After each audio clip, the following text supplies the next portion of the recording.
இதோ செஞ்சிக்கோட்டை தமிழர் கோட்டை ஆவண காணொளி.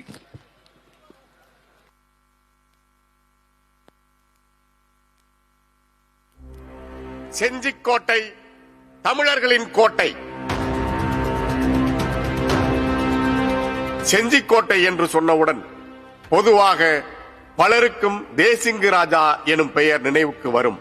ஆனால் தேசிங்கு ராஜா என்றோ ராஜா தேசிங்கு என்றோ வரலாற்றில் ஒருவரும் இல்லை. அது ஒரு வரலாற்று பிழை. தேஜ் சிங் என்கிற மராத்தியரின் பெயரே மக்களின் வழக்கு மொழியில் தேசிங்கு என்றானது. அந்த தேஜ் சிங் செஞ்சியை நிர்வாகம் செய்தது வெறும் 10 மாதங்கள் மட்டுமே என்கிறது வரலாறு. இவ்வாறாகவே தமிழரின் வரலாறு காலம் தோறும் தொடர்ந்து திருடப்பட்டும் திரிக்கப்பட்டும் வருகிறது. திரிக்கப்படும் வரலாறுகளின் பெயரில் யுனெஸ்கோ போன்ற பன்னாட்டு அமைப்பு அங்கீகாரம் தருவதை நாம் ஏற்க முடியாது.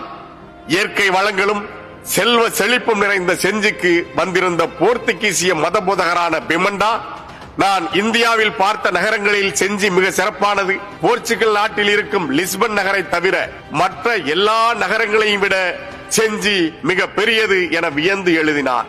அப்போது தென்னிந்தியாவில் மிக செழுமையான தேசமாக செஞ்சி கருதப்பட்டது. அக்கால ஆட்சியாளர்கள் போர் செய்து எதிரிகளை வீழ்த்துவதை விட சொந்த நாட்டின் மக்களை எதிரிகளிடமிருந்து பாதுகாப்பதையே குறிக்கோளாக கொண்டிருந்தனர். அப்படி ஒரு பாதுகாப்பு மிக்க தலைநகரமாக செஞ்சி இருந்துள்ளது குறிப்பிடத்தக்கது.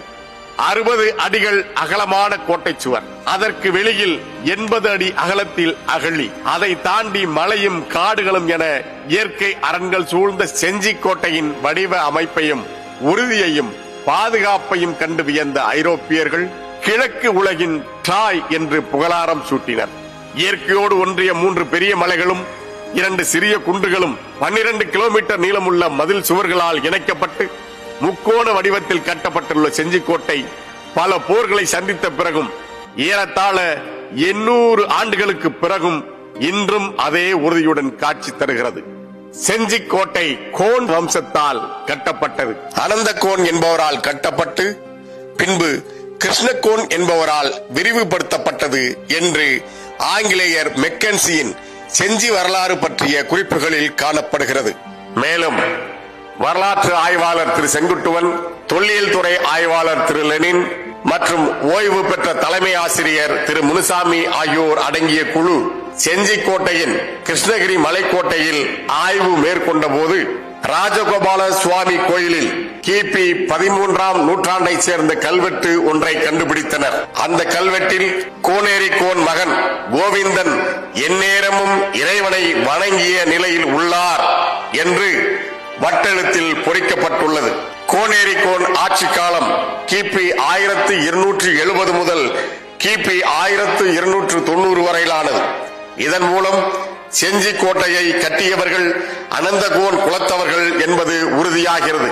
வரலாற்று ஆய்வாளர் நாராயணன் அவர்களின் கூற்றுப்படி செஞ்சிக்கு அருகிலுள்ள மேலச்சேரி கிராமத்தில் கிபி 1200ஆம் ஆண்டில் இடையர் குலத்தை சேர்ந்த அனந்தகோன் தன் ஆடுகளை மேய்க்கும் போது மலை புடவுகளில் புதையலை கண்டறிந்து தனக்கென ஒரு படையை கட்டி செஞ்சியை சுற்றியுள்ள பல சிற்றூர்களில் இருந்த சிறு சிறு ஆட்சியாளர்களை தோற்கடித்து கமலகிரி எனும் கோட்டையை கட்டிய பின்னர் அதை அனந்தகிரி என்று தன் பெயரில் மாற்றியதாக கூறுகிறார். கிபி 1190 முதல் 1300 வரை அனந்தகோன் குலத்தவர்கள் செஞ்சியை ஆண்டதாக அறிய முடிகிறது. அதன் பிறகு கோனேரி கோன், கோவிந்த கோன், வலியக்கோன் அல்லது புளியக்கோன் உள்ளிட்டவர்கள் கிபி 1320 வரையிலும் செஞ்சியை ஆண்டுள்ளனர். அதன் பிறகு கிபி 1320 முதல் 1330 வரை குறும்பர் குலத்தை சேர்ந்த கோபலிங்க கோன் இந்த பகுதியை ஆண்டதாகவும் அறிய முடிகிறது. சேந்தமங்கலத்தை தலைநகராக கொண்டு ஆட்சி செய்து வந்த காடவ மன்னன் கோப்பெருஞ்சிங்கன் 3ஆம் ராசராசனை செஞ்சியை அடுத்த அன்னமங்கலம் என்னும் ஊரில் உள்ள மலைக்குகையில் சிறை வைத்ததற்கு சான்றாக அக்குகையில் காணப்படும் சிற்பமும் அதில் பொறிக்கப்பட்ட எழுத்துகளும் உள்ளன. 3ஆம் ராசராசனை சிறைப்பிடித்த செய்தி வயலூர் கல்வெட்டிலும் காணப்படுகிறது. எனவே சோழ பேரரசின் வீழ்ச்சி தொடங்கிய காலப்பகுதியில் செஞ்சிக்கோட்டை பகுதி காடவ மன்னர்களின் ஆட்சிக்கு உட்பட்ட ஒரு பகுதியாகவே இருந்துள்ளது என்பதை அறிய முடிகிறது. ஒட்டக்கூத்தர் இயற்றிய விக்கிரம சோழன் உலாவில் பாடப்பட்டுள்ள காடவ மன்னனை பற்றி, காடவர்கோன் வலிமை மிக்க போர் யானைகளை கொண்டவன், அவன் வலிமையான கோட்டைகளையும் மதில்களையும் கொண்ட செஞ்சியர்கோன் ஆவான் என வரலாற்று ஆய்வாளர் நீலகண்ட சாத்திரி அவர்களும் தனது சோழர்கள் எனும் நூலில் குறிப்பிட்டுள்ளார். கடியரண செம்பொர் 15 இஞ்சி செஞ்சியர்கோன் கம்ப களியானை காடவனும் எனும் பாடல் செஞ்சி கோட்டையை பற்றி கிடைக்கும் மிக பழமையான சான்றாகும் என்று நீலகண்ட சாத்திரி தெரிவிக்கிறார். செஞ்சி கோட்டையில் உள்ள கோயில்கள், மண்டபங்கள், குளங்கள், சுனைகள், படை வீரர்கள் தங்கும் விடுதி, நெற்களஞ்சியங்கள், எதிரிகள் கடக்க முடியாத ஆழமான அகலமான அகழிகள் போன்றவை தமிழர்கள் கட்டிடக்கலையில் கொண்டிருந்த பேராற்றலை வெளிப்படுத்துகின்றன. செஞ்சி கோட்டையில் கீழ்கோட்டைக்கு செல்ல 2 வாயில்கள் உள்ளன. அதில் வடக்கில் உள்ள வாயில் வேலூர் வாயில் என்றும், கிழக்கில் உள்ளது பாண்டிச்சேரி வாயில் என்றும் அழைக்கப்படுகின்றன. 3 குன்றுகளையும் அவற்றை இணைக்கும் கோட்டை சுவர்களையும் உள்ளடக்கிய கோட்டையில் 7 சதுர கிலோமீட்டர் பரப்பளவு உள்ளடங்கியுள்ளது. 240 மீட்டர் உயரத்தில் அமைக்கப்பட்டிருக்கும் இக்கோட்டை 80 அடி அகலமுள்ள அகழியினால் காப்பு செய்யப்பட்டிருக்கிறது. இதில் 8 அடுக்குகளை கொண்ட கோபுரம், தானிய களஞ்சியம், சிறைச்சாலை, படையினர் பயிற்சி கூடம், செஞ்சியம்மன் கோயில் உள்ளிட்டவை அடங்கிய இந்த அரணுக்குள் ஆனைக்குளம் எனப்படும் குளம் ஒன்றும் உள்ளது. இது யானைகளை குளிப்பாட்ட பயன்படுத்தப்பட்டிருக்கிறது. இதை தவிர தர்பார் மண்டபம், அந்தப்புறம், படை வீடுகள், யானை மண்டபம், குதிரை லாயங்கள், மாட மாளிகைகள், ஆலயங்கள், உடற்பயிற்சி கூடம், பீரங்கி மேடை, வெடிமருந்து கிடங்கு, தோரண வாயில்கள், காவல் அரண்கள், பாதாள சிறை, மதில் சுவர், அகழி என ஒரு கோட்டைக்கான பல அடுக்கு பாதுகாப்பு அமைப்புகளோடு செஞ்சி கோட்டை இன்றும் தமிழ்நாட்டின் மகுடமாக திகழ்கிறது. கோட்டையை சுற்றிலும் ராசமலை, கிருஷ்ணமலை, சந்திரமலை, சங்கிலிமலை என 4 மலைகள் உள்ளன.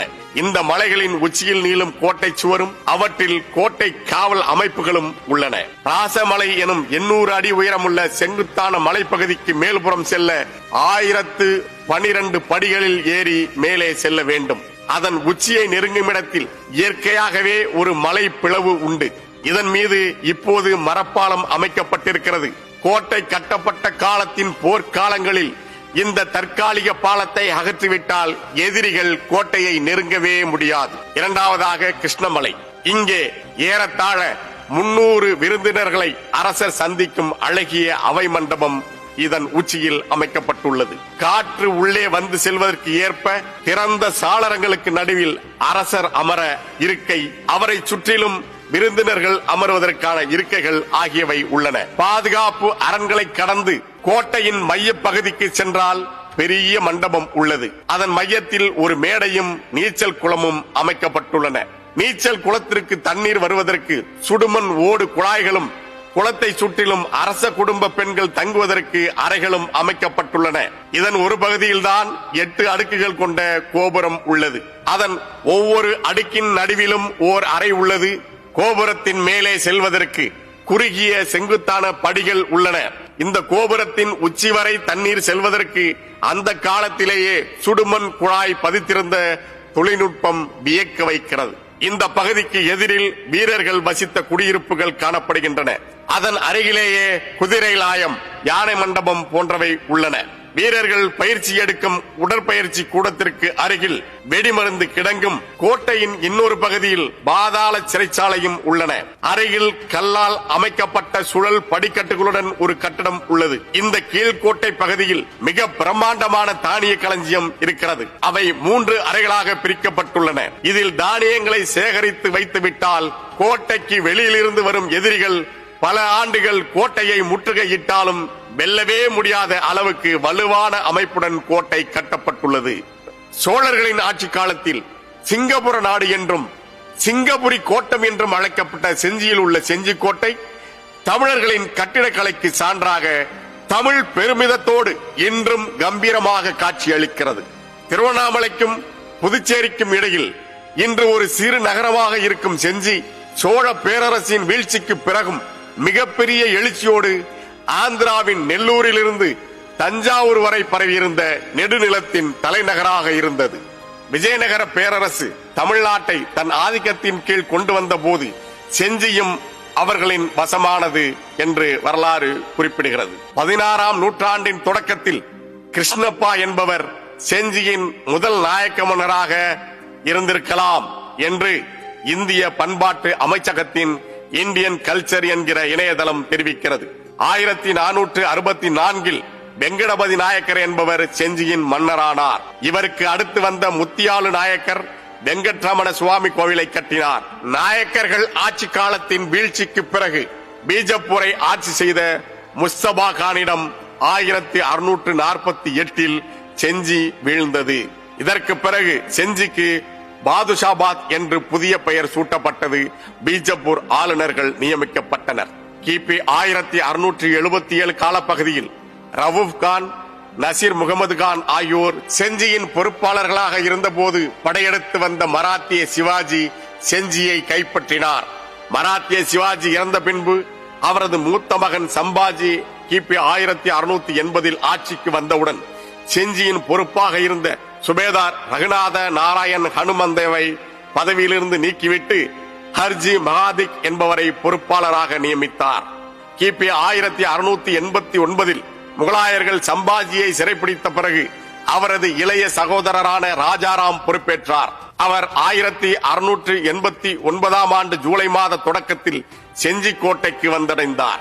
ஆனால் மராத்தியர்கள் ஆதிக்கம் பெறுவதை முகலாயர்கள் விரும்பவில்லை. எனவே முகலாயர்களால் முற்றுகையிடப்பட்ட செஞ்சி கோட்டை கிபி 1697 வீழ்ந்தது. கோட்டையை கைப்பற்றிய சுல்பீர் கான் கோட்டையை புதுப்பிக்க உத்தரவிட்டார். குறிப்பிட்ட காலத்துக்கு பிறகு சுரூப் சிங் என்கிற மராத்தியரிடம் செஞ்சி கோட்டையின் நிர்வாகம் ஒப்படைக்கப்பட்டது. அவருக்கு பிறகு அவரது மகனான தேசிங்கு என்று மக்களின் வழக்கு மொழியால் சொல்லப்பட்ட தேஜ் சிங் நிர்வாகத்துக்கு வந்தார். தேஜ் சிங் பற்றி அறிந்து கொள்ள நாம் பெரும்பாலும் தமிழ்நாட்டு நாட்டுப்புற பாடல்களையும் மெக்கன்சியின் ஆவணங்களையும் தான் சார்ந்திருக்க வேண்டியிருக்கிறது. தேஜ் சிங்கின் நிர்வாகம் கிபி 1714 ஜனவரி மாதம் முதல் அதே ஆண்டு அக்டோபர் வரை மட்டுமே நீடித்துள்ளது. மொத்தமாக 10 மாதங்கள் மட்டுமே தேஜ் சிங் செஞ்சியை நிர்வாகம் செய்தார் என்று history of Gingee and its ruler எனும் நூல் தெரிவிக்கிறது. பிரிட்டிஷ்காரர்களுக்கும் பிரெஞ்சுக்காரர்களுக்கும் நிகழ்ந்த அதிகார போட்டியில் செஞ்சி மிக அதிகமாக பாதிக்கப்பட்டது. கிபி 1750 பிரெஞ்சு படை செஞ்சி கோட்டையை கைப்பற்றியது. 24 மணி நேரத்தில் செஞ்சியை கைப்பற்றியதை இந்தியாவில் பெற்ற மிக முக்கிய வெற்றியாக பிரெஞ்சு வரலாற்று ஆசிரியர்கள் இன்றும் எழுதுகிறார்கள். கோட்டையில் பீரங்கிகளை நிறுவி துப்பாக்கியால் சுடும் கூண்டுகளை கட்டி பாதுகாப்பை இன்னும் பலப்படுத்தினார்கள் பிரெஞ்சுக்காரர்கள். பிரிட்டிஷ் பிரெஞ்சு படைகளுக்கான போரில் கடைசியாக பிரிட்டிஷ்காரர்களின் கையில் வீழ்ந்தது செஞ்சிதான். அந்த நாளோடு பிரெஞ்சுக்காரர்களின் பேரரசு கனவு முடிவுக்கு வந்தது. 150 ஆண்டுகள் போர்களாலும் சூறையாடல்களாலும் மிக கொடுமையான காலத்தை சந்தித்ததால் செஞ்சி பகுதி திணறி போனது. மக்கள் பயத்துடன் வெளியேறியதால் நகரம் கலையிழந்து ஒரு சிறிய கிராமமாக சுருங்கிவிட்டது. கோட்டையை ஒட்டிய காட்டு பகுதிகளில் கொள்ளையர்களும் சமூக விரோதிகளும் குடியேறினர். ஆங்கிலேய அரசின் தென்னார்காடு மாவட்ட ஆட்சியராக இருந்த காரோ என்பவர் கோட்டையால் சட்டம் ஒழுங்கு பிரச்சனைகள் ஏற்படுகின்றன, எனவே கோட்டையை அழித்துவிட வேண்டும் என்று 1803 ஆண்டு ஆங்கிலேய அரசிடம் அனுமதி கேட்டார். ஆனால் ஆங்கிலேய ஆட்சியாளர்கள் அன்று அதற்கு அனுமதி அளிக்கவில்லை. அன்று அழிவிலிருந்து தப்பிய தமிழர்களின் செஞ்சி கோட்டை இன்றும் நம் முன்னோர்களின் பெருமிதமான வரலாற்றை நமது கண்முன்னே நிறுத்துகிறது. தொன்மையும் பெருமையும் மிக்க பெரும்புகளோடு தமிழ்நாட்டின் சொத்தாக திகழும் செஞ்சி கோட்டைக்கு யுனெஸ்கோ அமைப்பால் உலக பாரம்பரிய சின்னத்திற்கான அங்கீகாரம் வழங்கப்பட்டிருப்பது வரவேற்கக்கூடியது என்றாலும் மராத்திய மன்னரான சிவாஜியுடன் தொடர்பு படுத்தப்பட்டு வழங்கப்பட்டுள்ள அந்த அங்கீகாரம் என்பது தமிழரின் வரலாற்றை இருட்டடிப்பு செய்யும் செயலாகும். இந்திய அரசின் பண்பாட்டு அமைச்சகம் உண்மையில் செஞ்சி கோட்டையை கட்டியது யார் என்று முழுமையாக ஆய்வு செய்யாமலே யுனெஸ்கோ உலக பாரம்பரிய சின்னங்களின் 2024 2025 ஆண்டு பட்டியலுக்கான பரிந்துரையை செய்ததா என்ற கேள்வி எழுகிறது. யுனெஸ்கோ அங்கீகாரத்துக்காக மராட்டிய மாநில அரசு மராத்தா மிலிட்டரி லேண்ட்ஸ்கேப் என்ற பெயரில் சல்கர் கோட்டை, சிவ்நேரி கோட்டை, காந்தேரி கோட்டை, பன்ஹலா கோட்டை, லோகட், ராய்கட், ராஜ்கட், பிரதாப்கட், சுவர்ணதுர்க், விஜய்துர்க், சிந்துதுர்க், செஞ்சி கோட்டை என 12 கோட்டைகளின் பெயர்களை அனுப்பியுள்ளது. இதில் செஞ்சி கோட்டையை தவிர்த்த பிற வரலாற்று சின்னங்கள் எல்லாமே மகாராட்டிர மாநிலத்தை சேர்ந்தவை. செஞ்சி கோட்டையை மராத்திய சிவாஜியோ பிற மராத்திய அரசர்களோ கட்டினார்கள் என்றோ காப்பாற்றினார்கள் என்றோ எந்த கல்வெட்டு சான்றுகளும் இலக்கிய சான்றுகளும் இல்லை. அவர்கள் வந்து சென்றவர்கள் என்பதே வரலாறு. எனவே தமிழ்நாட்டின் பாரம்பரிய அடையாளமாக விளங்கும் செஞ்சி கோட்டையை மராத்தா ராணுவ சின்னமாக கருதி அங்கீகாரம் தந்திருப்பதை நாம் தமிழர் கட்சி வன்மையாக கண்டிக்கிறது. தமிழர்களின் உரிமைகள் பறிக்கப்படும் போதெல்லாம் தங்களின் தன்னல கணக்குகளுக்காகவும் அரசியல் லாபங்களுக்காகவும் தமிழர்களின் உரிமைகளை விட்டுக் கொடுத்து தமிழ்நாட்டையே விற்றுக் கொண்டிருக்கிற திராவிட முன்னேற்ற கழகத்தின் தலைமையிலான அரசு செஞ்சி கோட்டை உரிமையையும் பறிகொடுத்திருக்கிறது. தமிழர்களின் கோட்டையான செஞ்சி கோட்டையை மராத்திய சிவாஜியின் கோட்டையாக அறிவித்திருப்பதை எதிர்க்க வேண்டிய தமிழ்நாட்டு முதலமைச்சர் அவர்கள் அதற்கு மாறாக வாழ்த்து தெரிவித்திருப்பதை நாம் தமிழர் கட்சி வன்மையாக கண்டிக்கிறது. திருவண்ணாமலை பகுதிகள் திட்டமிட்டு ஆந்திரர்களால் ஆக்கிரமிக்கப்படுவதும் செஞ்சி கோட்டை மராத்திய பகுதி போல அறிவிக்கப்படுவதும் தமிழ்நாட்டின் பொருளாதாரம், தொழில் உரிமை, வணிக உரிமை, அரசியல் உரிமை ஆகியவை பீகாரி உள்ளிட்ட வட மாநிலத்தவரால் பறிக்கப்படுவதும் நாட்டின் ஒருமைப்பாட்டை கேள்விக்கு உள்ளாக்குகிற செயல்களாகும். தொடர்ச்சியாக தமிழர் நிலத்தில் நிகழ்த்தப்படும் இத்தகைய அத்துமீறல்களை நாம் தமிழர் கட்சி ஒருபோதும் அனுமதிக்காது. இத்தகைய அத்துமீறல்களை தமிழர்களின் வரலாற்றின் மீதும் தமிழர்களின் பண்பாட்டின் மீதும் தமிழர்களின் இறையாண்மையின் மீதும் நிகழ்த்தப்படும் படையெடுப்பாகவே நாம் தமிழர் கட்சி கருதுகிறது. எனவே செஞ்சி கோட்டை மராத்திய சிவாஜியின் கோட்டை அல்ல, கோனேரி கோன் முன்னவர்களான தமிழர்களின் கோட்டை என்றே யுனெஸ்கோ அமைப்பு அங்கீகரிக்க வேண்டும் என நாம் தமிழர் கட்சி வலியுறுத்துகிறது. மராத்திய மாநில அரசின் பரிந்துரையை ஏற்ற யுனெஸ்கோ அமைப்பின் தவறான புரிதலுக்கு துணை நிற்கும் இந்திய ஒன்றிய அரசு தமிழர் கோட்டையின் உண்மை வரலாற்றை அந்த அமைப்புக்கு அறிவுறுத்த வேண்டும். எங்கள் நிலத்தில் எங்கள் தமிழ் முன்னோர் கட்டிய கோட்டையின் உரிமையை பாதுகாக்க இறுதி வரை போராடுவோம் என்று நாம் தமிழர் கட்சி சூளுரைக்கிறது. ஆரியமும் திராவிடமும் எப்போதும் தமிழர்களின் வரலாற்றை காவு கொடுக்கும். தமிழ் தேசியம் உறுதியாக மீட்டெடுக்கும். இனம் ஒன்றாவோம், இலக்கை வென்றாவோம். இலக்கு ஒன்றுதான், இனத்தின் விடுதலை. தமிழ் தாய் வாழ்க, தலைவர் பிரபாகரன் வாழ்க. நாம் தமிழர்.